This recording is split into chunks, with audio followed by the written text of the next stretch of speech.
Hello and welcome to Niaga Spotlight. Me, Tamina Kausji. Niaga Spotlight goes through the week in business and future affairs, market watch, industries, analysis and insights. We've got you covered right here on Niaga Spotlight. Well, this week on analysis, we're looking at Labor Day 2024, focusing on the global theme, which is social justice and decent work for all. Now, in Malaysia, the demand is for more equitable pay as the current minimum wage is insufficient to provide a decent standard of living. On one hand, the progressive wage policy, under which employers would gradually increase pay for their workers based on their skills, experience and performance, will start soon in June 2024 and involve 1,000 companies in a pilot project. Meanwhile, the government is being called upon to set a new minimum wage this year of 2,000 ringgit per month, as the current minimum wage of 1,500 per month is low compared to the actual cost of living. Department of Statistics Malaysia DOSM stats show that 35% of formal sector employees in Malaysia, that is over 2.2 million individuals, earn well below 2,000 ringgit per month as of March 2023. DOSM also reported that in 2022, women on average made a total income of only 42,080 ringgit per year compared to men at 63,117 ringgit. In other words, for every 100 ringgit in salaries and wages received by men, women only receive 66.67 ringgit. This is also a significant leap in figures from the year before and must come under scrutiny for Labor Day to better determine the gender representation of low earners. Well, all that said and done, Xavier Estupinan, Regional Wage Specialist with the Decent Work Team for Asia and the Pacific for International Labour Organization ILO, joins us now from Bangkok to share some insights on progressive wage policy and living wages. Good morning, Xavier. Thank you so much for joining us. How are you doing today? Good morning, Tamina. I'm very good.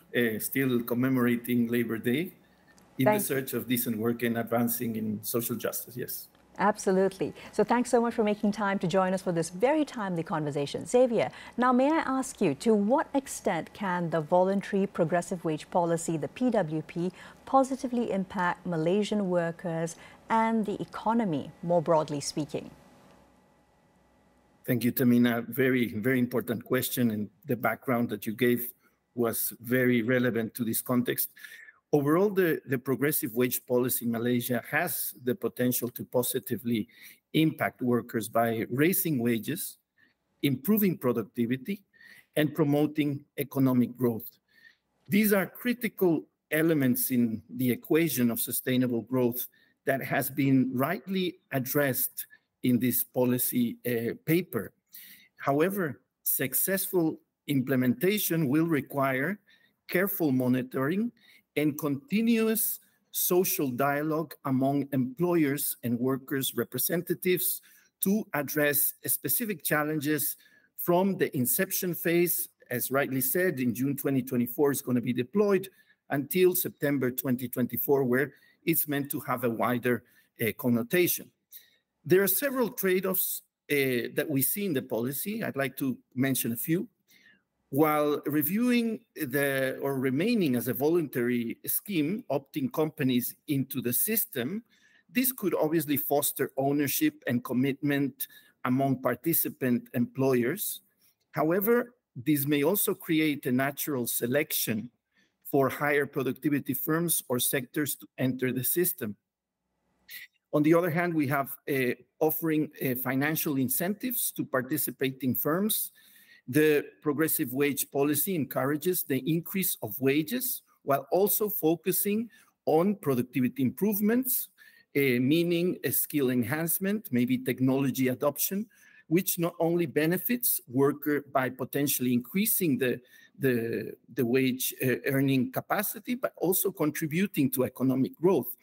So this aspect actually recognizes how crucial a driver are promoting productivity gains for increasing wages. This is a very important linkage.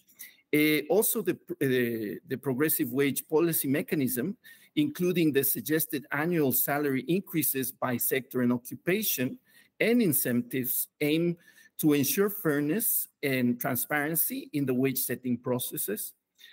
Here, and based on ILO principles, the use of information and statistics will be critical to provide clearer guidelines to promote more equitable distribution of economic growth. And while the progressive wage policy does not explicitly address tripartite social dialogue for the design and implementation, I suppose its development likely involved consultation with various stakeholders, including government agencies, employers and worker representatives. This participating approach should foster and should ensure consensus building that can lead to more effective outcomes. So in a nutshell, most elements are there.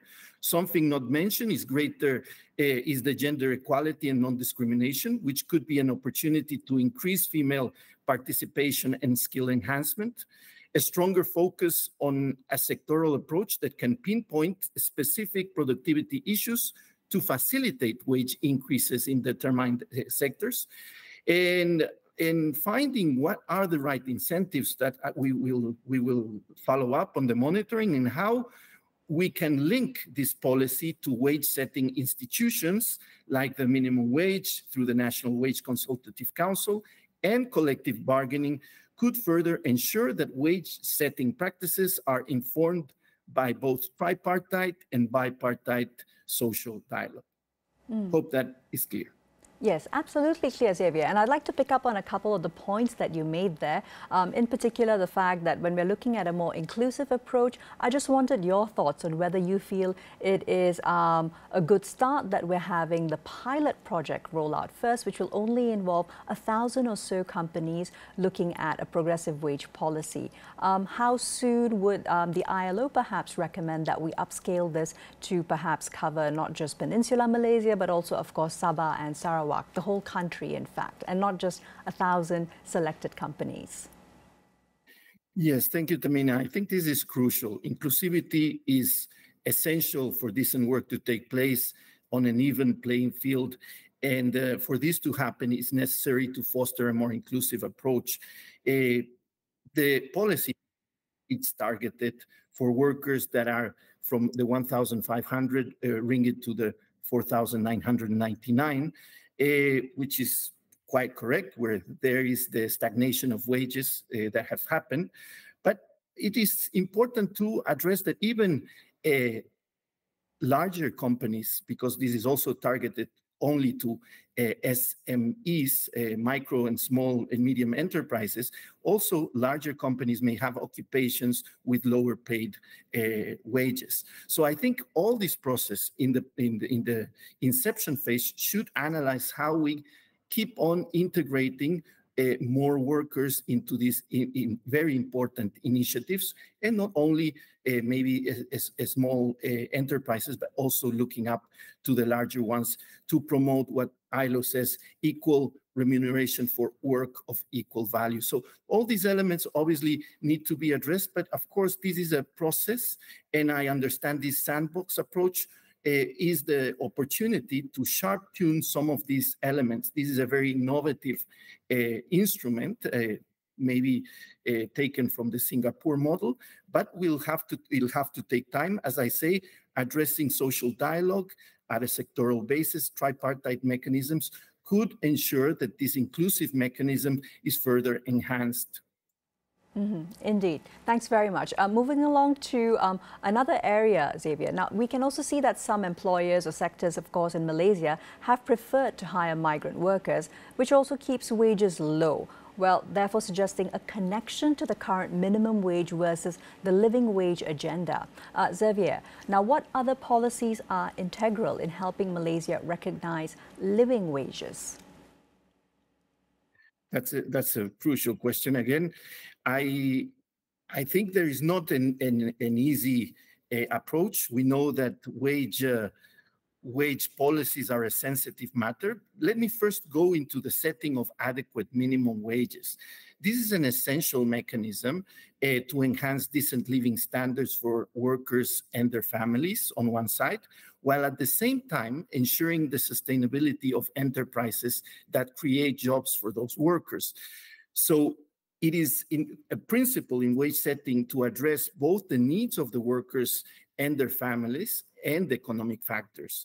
If we were only to address the needs maybe envisaged in a living wage value or estimate, this may result in wages that are above the capacity to pay of many enterprises, leading maybe to job losses, higher informality, reduced direct investment. Conversely, focusing only on certain economic factors, such as export competitiveness, might do the opposite, result in very unduly low wages, working poverty, stagnation of wages, and aggregate demand. So it's really important to strengthen and empower wage-setting institutions to assess if wages are sufficient to cover the needs of the workers and the families, as well as the adequacy in the light of the capacity to pay for different enterprises in different localities. Among other measures to recognize living wages, of course, is the use of data-driven approaches. Using robust data and statistics will be essential for evidence-based wage setting and also the periodic adjustments of living wages. Living wage estimates, along with economic data, can better inform wage setting practices and institutions to reflect these realities, both of workers' needs and economic realities. Therefore, the strengthening of the National Wage Consultative Council is something that still needs to be carried out. Since 2011, I think there's a very important strides in this aspect, but also looking at collective bargaining as a particular wage setting institution that serves as a platform for bipartite social dialogue, facilitating to operationalize living wages by considering local, regional, and sectoral realities.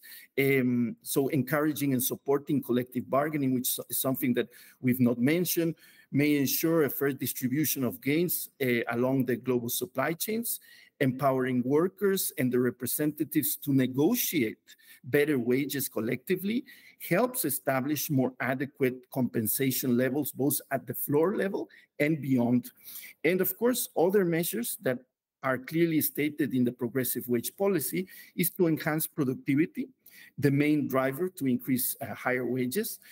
Also formalizing the informal economy. We still find there are levels of even workers paid below the minimum wage, and identify root causes for low pay. So all these aspects, all these policies and measures can definitely contribute to close the gap between the minimum and the living wage.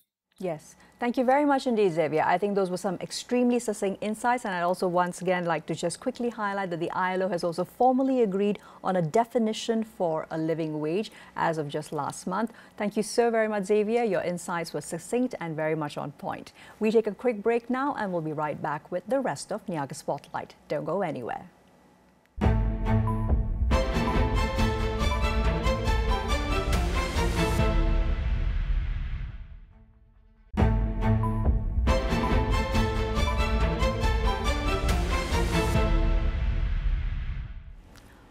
Welcome back, still with me, Tamina Kausji. Today on Niaga Spotlight, we're focusing on Labor Day 2024.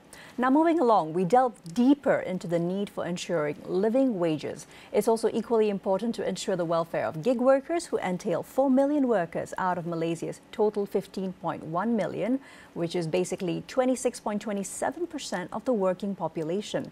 This points to the need for either a Gig Workers Act or recognizing gig workers under the Employment Act 1955. Moreover, DOSM data shows a sharp increase in the gig economy, which accounted for 30% of Malaysia's GDP by 2020, a significant jump from 18.5% of GDP in 2018.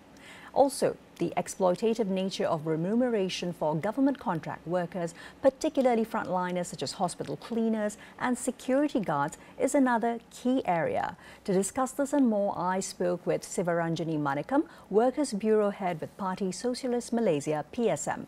Let's watch. Hi, Jani. Good morning. Thank you so much for making time for Niaga Spotlight. Thanks for joining us. Thank you so much for the opportunity. Jani, so the May 1st Secretariat, which is comprising grassroots labor organization led by PSM, Party Socialist Malaysia, is calling for living wages on Labor Day 2024. Let's start, Jani, by you helping us to define the concept of a living wage. Thank you so much. Such a significant question at this point of time. If you see, for this Labor Day event, our theme for the Labor Day is the demanding for living wage. Because if you see, like our current, the only wage policy that we have now is the minimum wage, which we think the minimum wage is not up to the standard of living wage. Because the minimum wage of 1,500, it's also below than the poverty line in the country. So you see the poverty line, poverty income, like a poverty line income is 2,589. And this Correct. was mentioned by the government themselves. So what they are trying to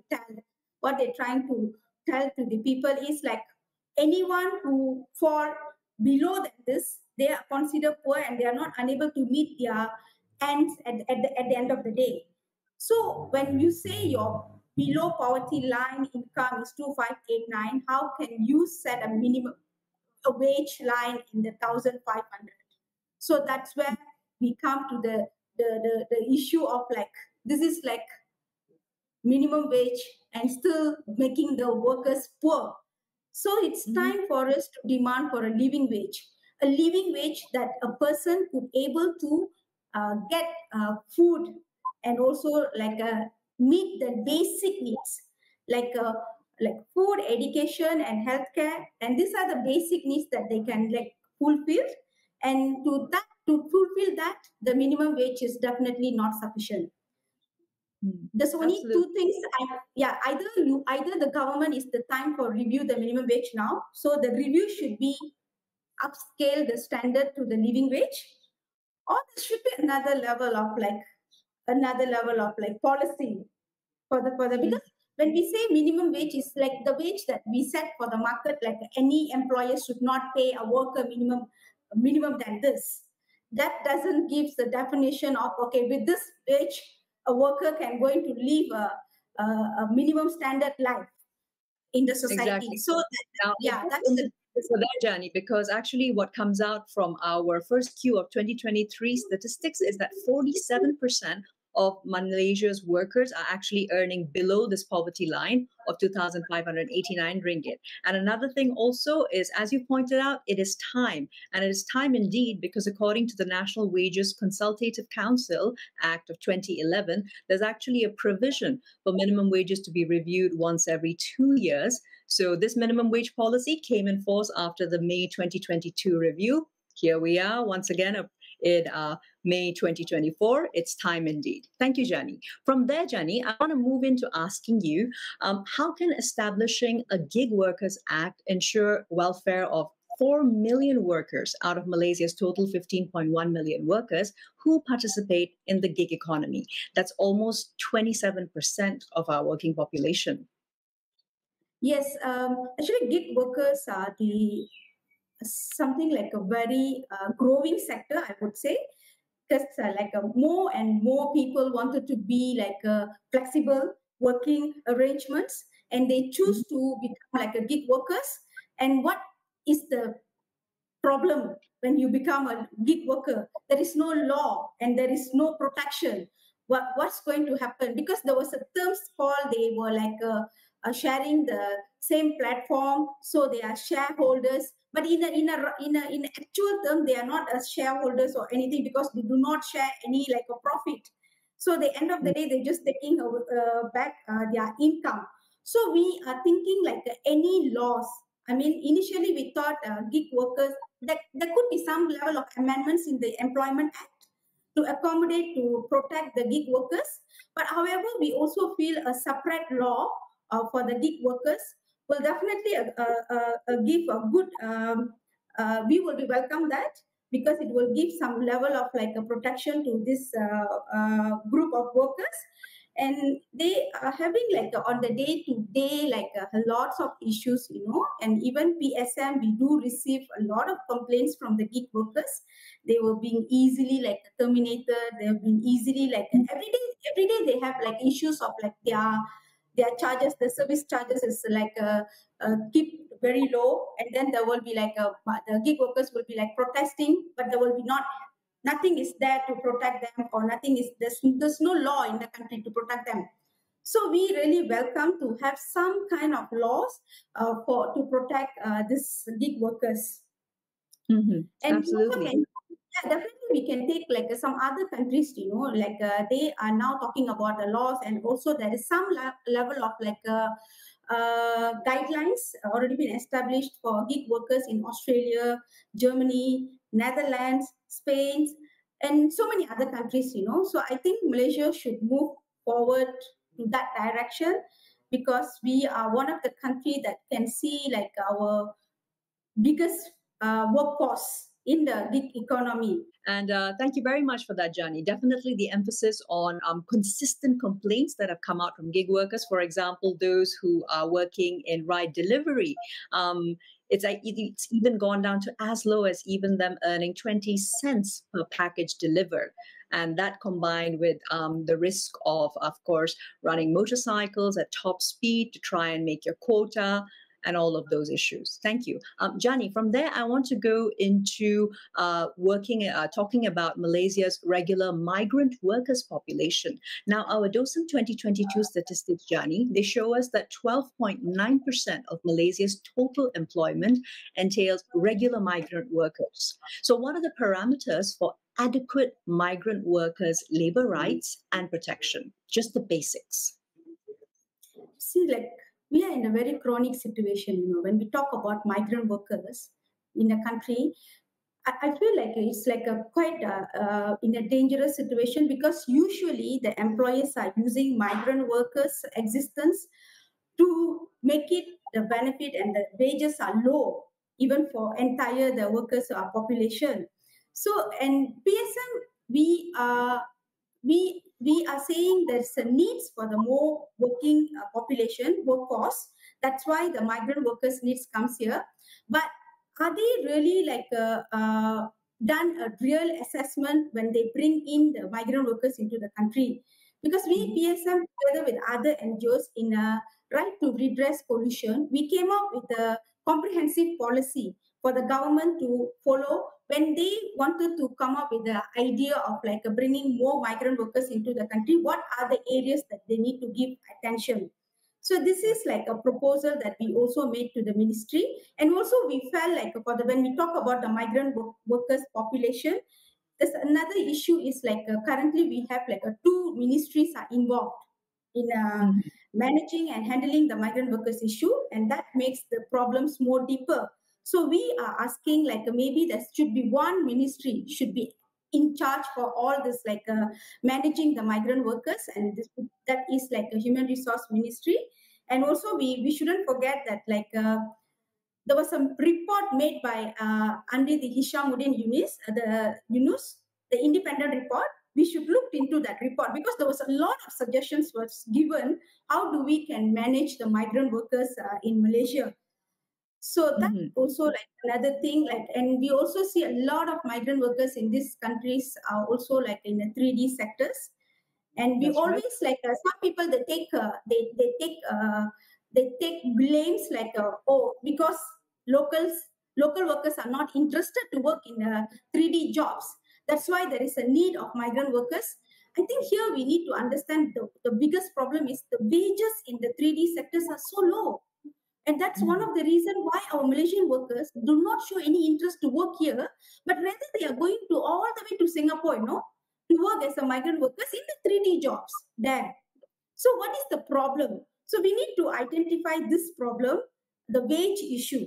So these are the dangerous, difficult, and tasks which you really need to look into, like the wage to be higher, so that you can retain the workers. You can even get local workers to do the job. You might not end up like getting like more migrant workers into the country. So that's how also we are thinking like the wage issue need to be tackled. when you Absolutely. keep Thank you the for that. wage, yeah, and you keep the wage lower, and then you get the migrant workers and you victimize them. End of the day, it's not that the country is taking care. Yeah, they are not country is not taking care of the welfare of the migrant workers. Most of the employees are they happy to bring migrant workers because they can pay them lesser and always make them as a threat. Yeah, they can make them as a threat to the local workers. So the local workers' voice is automatically Johnny, slower. moving along from there, Johnny. Johnny, moving along from there into one final area of discussion, let's talk about government contract workers such as hospital sanitation workers, security personnel. Also, roughly 90% of these are women. Now, what are some of the most pressing issues which the Government Contract Workers Alliance, the JPKK, is facing and continues to face? I think the biggest problem is like of course the wages. The wages will never grow. You see, imagine every worker, this government contract workers, their contracts are very short term. I mean, 3 years once. These workers they will have a new employer every 3 years once, and the wages are stagnant. There's no way of like every contractors come in and increase the wages. So the second issue we see like a massive exploitation is happening in the sector for women's, and they were facing like a lot of like a deduction from their salary. Their salary is only like 1,500. They're earning like a bare minimum salary, and from there there's also a lot of deduction. And also like every like a cleaner, if let's say they want to take like a sick leave or they need to be away from work for some days, they need to look for the replacement for their work, and they need to pay in advance to that workers. So it's like a very like it's the level of like the exploitation is to that level. You know, they need to do all these things to make sure they can they go on the leave. And also like many of the women workers in this sector also suffering like they couldn't get like a maternity leave, maternity paid leave. That means you can go on maternity, but you will not be paid because your place will be replaced by another woman. So the women need to be paid. So most of the time, the contractors doesn't want to pay for the maternity leave for the workers. And we also like this is like the people that I'm saying is like working in the cleaning sector, and also women who are working in the security sector. Okay, what are the problems they face? They face like they work like 30 days in a month. They work 365 days. There is no rest days. And this is the situation happening in the contract workers sector, mostly those who are working in the government buildings. If you go to any hospitals or schools, if you see any the security guards, you can ask them how many hours you're working. 12 hours every day, and they work all 7 days. There's no rest days, though the law says a 1 day rest days is compulsory, but these workers are not enjoying those things. And also like every single things like they buy uniform, they buy shoe for the job, everything will be deducted from the salary. It's not given by the employer.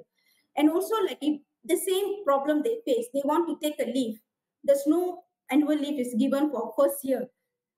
So whenever you want to take leave, you have to pay someone to get in someone. You have to find the replacement. It's not the employee's responsibility. Like, thank you. Sivaranjani Manikam, Workers Bureau Head with Party Socialist Malaysia, PSM. Jani, thank you once again. I think you have helped to shed a light on quite a few critical issues that are impacting mostly invisibilized Malaysian workers. Really appreciate your taking the time to come on Niaga Spotlight. Thank you, Jani. Thank you so much again.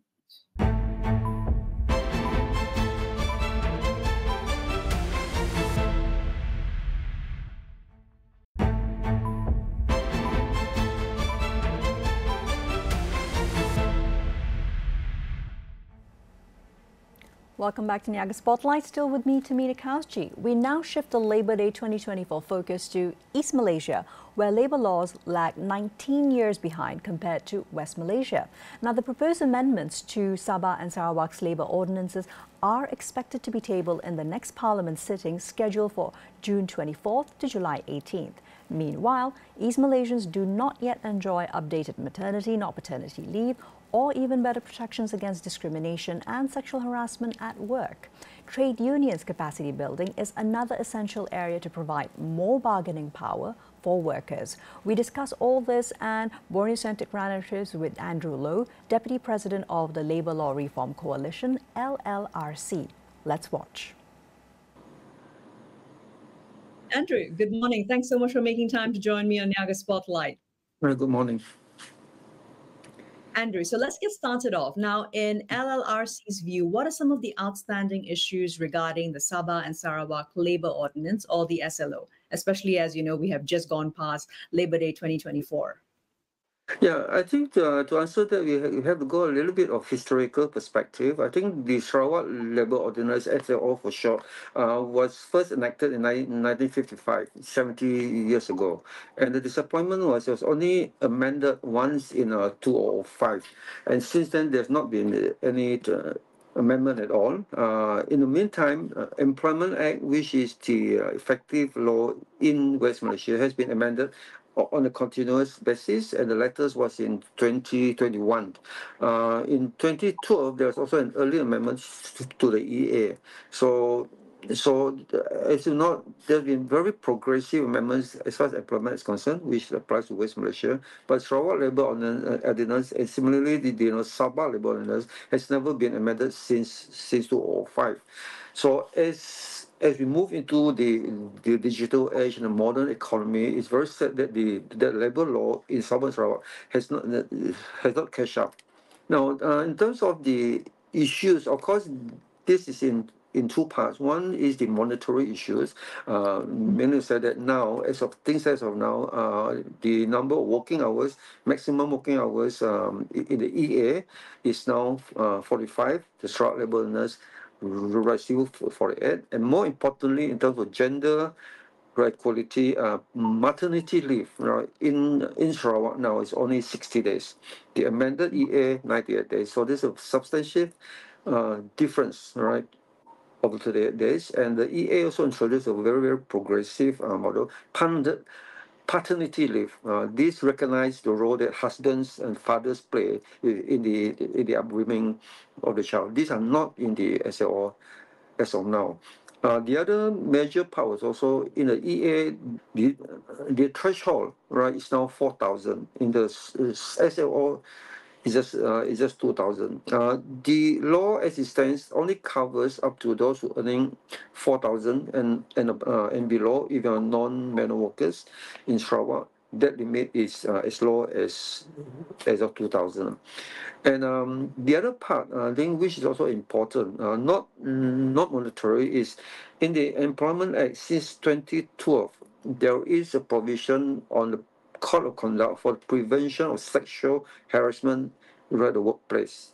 This provides guidelines, responsibilities, duties on employers to ensure that the workplace is safe. As you know, that majority of sexual harassment is male against female. So this is very issue which our female colleagues feel very strongly about. How do you have in one country, in one part you have protection, and another part no. One last point on this is. Thanks very much for giving us the brief overview, Andrew. And I want to go a little bit deeper now into after you have told us some of the major areas where, of course, we need Sabah and Sarawak to also catch up to Peninsula. What do you feel is causing the delay in amending such essential provisions for the SLO overall? In a nutshell, and to be very frank, I think it's politics. Nothing more than that. It's politics. There was this power play between the state government of Sarawak and the federal government. And the state government has come out openly in public to say that one of the reasons why they unable to agree to the SLO being tabled in Parliament was they insist on a consultation clause. What essentially they say is, okay, we agree to what is going to be amended to be the same as the EA, but for future amendment, we want a clause to be inserted to say, right, before you amend it, meaning federal Parliament amended, you must consult with the state government. So that debate on that issue alone has taken since 2021, 2 years at least. Right. Employment Act was amended and then implemented on 1st of January 2022. And they're still discussing on a consultation clause. So I think that is the main cause of the delay, as publicly acknowledged by the state government on this point. Of course, we disagree with that reason, but the reason for that delay is because they want a consultation clause.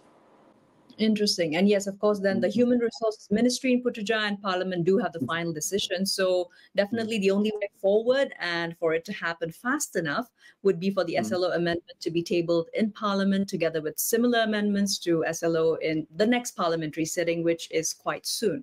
Thanks, Andrew. Now, moving forward, so how will amending the SLO swiftly and also importantly enough, retroactively benefit Sabahans and Sarawakians?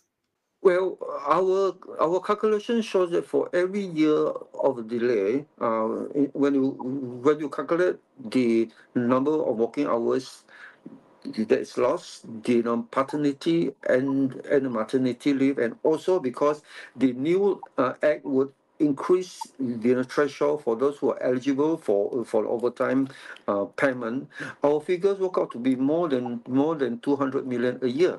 So this is what workers in Sarawak alone, I do not have the figures for Sabah. This is what workers have been losing for each year that the SO is not amended and not implemented. So I think it's very urgent, and they should, to be fair to workers who have lost out, that when the amendment, it should apply backdated to the same date as what the Employment Act is implemented. It's 1st of January 2022. So I think that should be the first step. Absolutely, and I hear you on that. I also refer to the fact that State Premier Abang Johari has also made the statement that basically mean household income, both rural urban areas in Sarawak, is been increasing. But at the same time, if this were to come in force, imagine how much quicker the state would be on the right track to becoming a higher income state, perhaps even before. Precisely. I agree with you. See, one of the, we can talk about dollars and cents, but I think one of very important as we move into the digital age, and we share the Sarawak government vision to propel the economy forward. See, one of the very key principles in the amended EA is on flexi working arrangement. As you know that the way that the world evolved now, 9-to-5 job is not the common now. So there are provisions in the Employment Act, right, to allow for flexible working arrangement. That, in our view, will increase, number one, labor reproductivity, and that should benefit everyone. It should benefit employers. It should benefit employees in terms of work-life balances, and it should benefit rights as a whole, and it will attract foreign investment, especially those who are very progressive. We certainly want foreign investors who are very, very progressive, modern, that can actually contribute to the right to step right in the country. That's right. And also making note of the fact that the NIMP, New Industrial Master Plan 2030, 12 Malaysia Plan also aims to increase worker share from 30 ringgit to 40 ringgit per 100 ringgit earned by 2025. We cannot be leaving Sabah Sarawak behind. One last area like to ask you about, Andrew. On a different note now, a slightly different one. The Trade Union Amendments Bill 2023 is also yet to be implemented for Sabah and Sarawak. Tell us more about this, including impact on trade unions and capacity building. Okay. Just a small point of correction. It's not implemented throughout the whole country yet. It was amended, passed in Parliament, but it's not implemented throughout the whole country yet because of one controversial, but in my view, very, very progressive principle of the amendment is on this freedom of association. See, one of the, I will be the first to admit it, trade unions in Malaysia is not very effective. It's not progressive, and the simple fact is less than 6% of our total workforce are members of the union. And one of the main reasons of this is because currently, as of now, there's no freedom of the association. So people cannot choose any union they like. They must choose a particular union as mandated by law. And I think you and I know that if people don't have a choice, most of them don't choose. And that's one of the reasons why they don't choose to be in a union. Because the union that they are forced to go in may not be what they like. So the amendments has been done after a long session.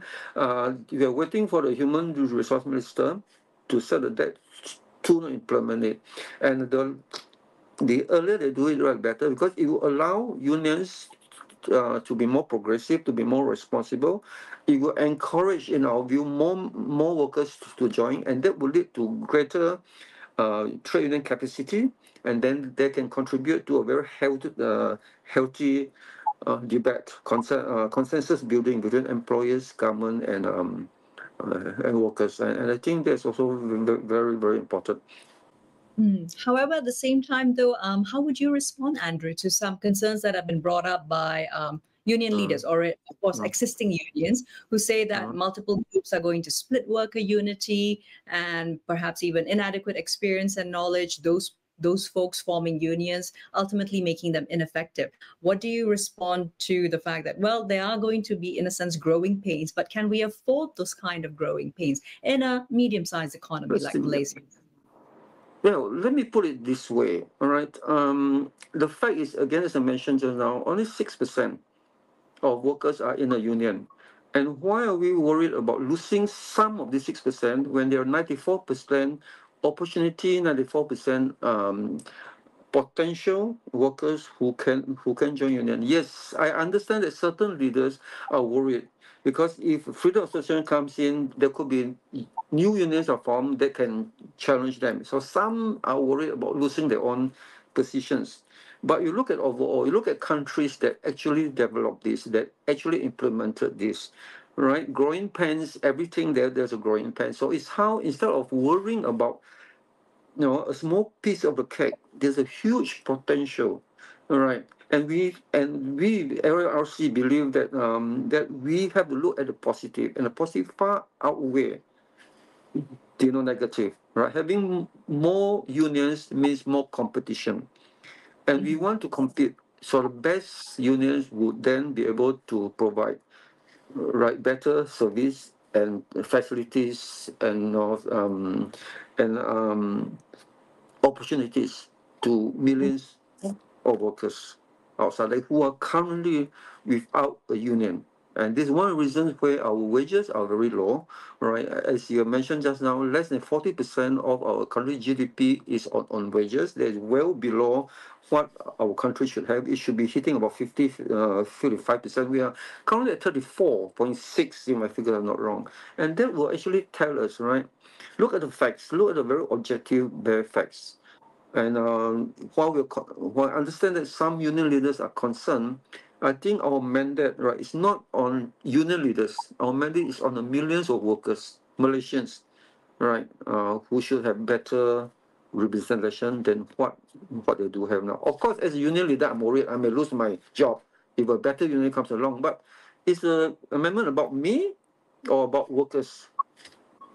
100%. Andrew, thanks very much for your time. And I think the numbers are definitely in your favor. 94% of work is not unionized. And also for the broader perspective that you shared with us, particularly in regards to Sabah and Sarawak. Pleasure having you on Niaga Spotlight. Thank you. Thank you so much.